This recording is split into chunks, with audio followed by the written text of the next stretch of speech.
everybody has to eat. So I know that there's going to be demand for the product of food. What kind of food people demand is the important part. People my age need to understand that the choice of where our food comes from in 15 years is being made today. The area where ASD is located is southwestern Virginia and northeast Tennessee. It's very rural, limited economic opportunities. Rolling hills, diverse deciduous forest, small farms. It has some amazing cultural institutions and arts institutions. There are a few cities of modest size, not as much tillable farmland as you would find in many places in Virginia, but still an adequate amount to raise a significant amount of food. It was characterized by coal mining. What happens when you're dependent on extraction and that extraction goes away and those companies go away. ASD was partly based on a recognition of this extractive industry challenge.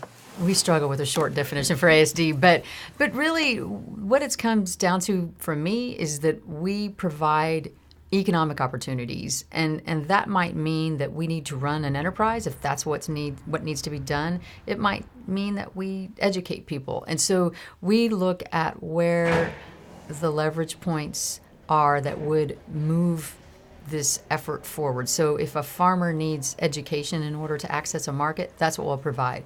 If he needs transportation to get products from point A to point B, that's what we'll provide. Clearly, we partner with a tremendous number of people to do that. ASD is one of the steering committee members for the Central Appalachian Network, or CAN.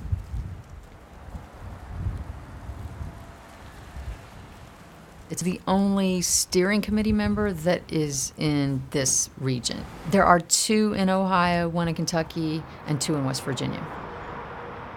You know, we're trying to figure out how from subregion to subregion we can really learn from one another. For us here, certainly at ACENET and throughout the Central Appalachian Network, WealthWorks is another tool to really identify how we can better leverage our efforts, but then also understand what might be working. You know, where are the opportunities? I was born and raised in Meigs County, Ohio, just underneath Athens County. Throughout my childhood, I received a lot of cultural messages that basically said, get out. You can't survive here. You're not going to find meaningful work. This is not a place of prosperity. A lot of those stories are true. You know, we do have a lot of poverty here, and it is a struggle.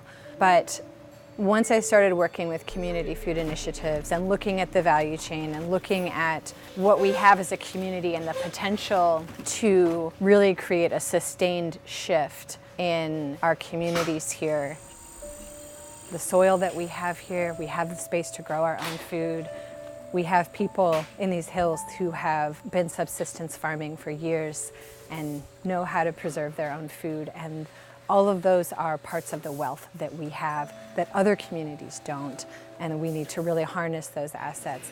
It's a great blessing to be partnered with ACENET because we are in one of the major food hubs in the region, which gives us access to a lot of resources that we otherwise would not be able to have on our own. Have a good one.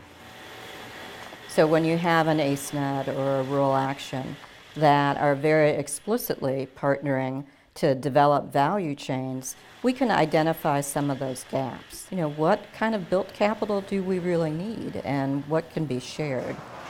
The Kitchen Incubator is a space that's used by, for the last number I heard, about 150 different businesses.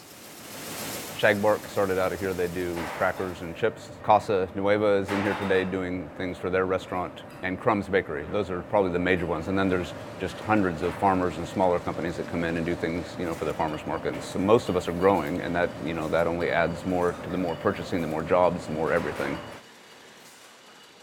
We're dependent on one another. So we just need to think about it in a more connected context. We have amazing traditions of self-reliance and cooperation and helping each other in times of trouble.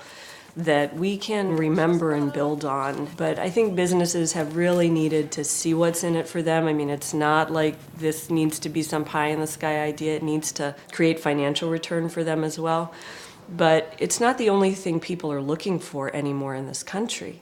They want strong and healthy communities and places where their kids can come. And this is a way of cooperating in business that can deliver more of those results. Here we go, on the auction's on, here we go, on $7.50, $5 bill. You find a bill, $5 find $4, $3 gone, on 3, 3, 3, 3. You can stand on that auction floor and you see restaurateurs and chefs, you see folks from smaller farmers markets across the region, you see institutional buyers, you see every age from small children to seniors. They're buying and selling, they're building wealth. 7, you want them all? We're sharing intellectual capital with like-minded people all over Ohio. People like Kip Rondi. This was what was harvested on Tuesday. You know, and he's on a mission and he's sharing that mission. So, and he's seeing a model and he's, you know, all his economics are laid out for everybody to judge and see. So there's no better way to share than that. We're talking about smaller entrepreneurs. And we're connecting on that level, and we're all on the same turf. And we are very aggressive about going outside of the area and bringing money back into the area. I think that's the most important thing when you're living in an impoverished area, is to bring money back in. And that's, I think that's one of the most important things in helping build community. It is just business, but it's actually just business that is honorable business. It's not one organization. It's not one amazing entrepreneur. It's a whole community trying to figure out how to do this together. Not only do we want to sell food to one another, we want to learn from one another. And let's start talking about it that way, because that's the only way to go in that direction, is to think big and to not limit our imaginations to our past.